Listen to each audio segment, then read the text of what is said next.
Salamlar, vaxtınız xeyir. Mən Adgüzəl Lakşin, insan psixologiyası metodistim.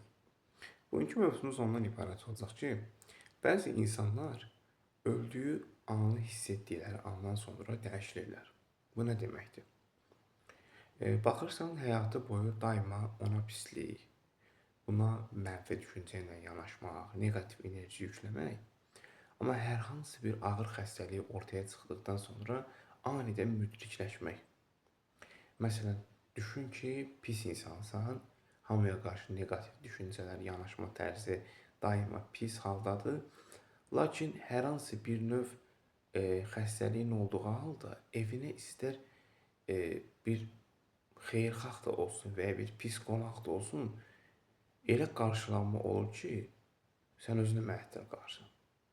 Dünənə qədər sən deyildinmi pis olan? Yoxsa yanaşma tərzin mi dəyişdi? Nə deməkdir? Sadəcə bu bilirsin nədən asılıdır? Əksər insanlar daima olaraq elə bilir ki, bu dünyada nə etdilər odur, gəlindən boluna yaşamaq, istədiyi kimi pis münasibətlərlə pis rəğbətlər bəsləmək və bir də ayrılırlar ki, zaman keçdikdən sonra hər hansı bir növ səhhətində ağır problemlər yarandığı anda dəyişilməyə.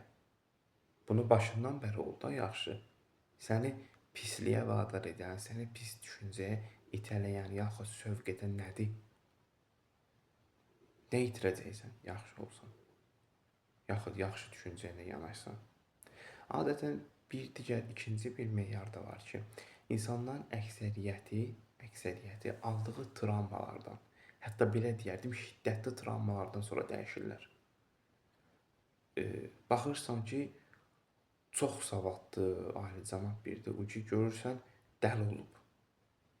Düşüncə tərzi nəysə bir şey, ya hissiyat mı itib, yoxsa yanaşma tərzi mi? Bu da əslində 99% alınan travmaların 99%, hətta bu qədər faiz nisbəti ilə ailədən qaynaqlanır. Nə zaman ki, ailə istər kiçik yaşlarının övladına olsun, yaxud onun düşüncə tərzinə mi olsun, yanaşması nə qədər kənar, nə qədər qısıtlamalı, kiçik əhatə dairəsi daxilində olacaqsa, aldığı travmalardan sonra yer gəlsin, yaşatdıqdan sonra görəcəksiniz ki, dəli də olubdur, hissiyatı da itibdir. Və nəticə etibarı ilə də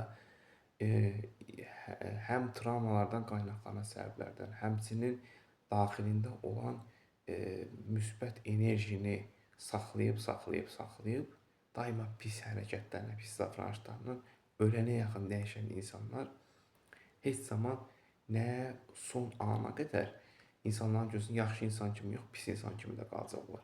Çünki travmadan əlavə olaraq, əgər sənin heç bir şeyin yoxdursa, sən daima insanları pislik eləyib ölənə yaxın dəyişiləcəksənsə, deməli sən həqiqətən də ölməyə layiqsənmiş.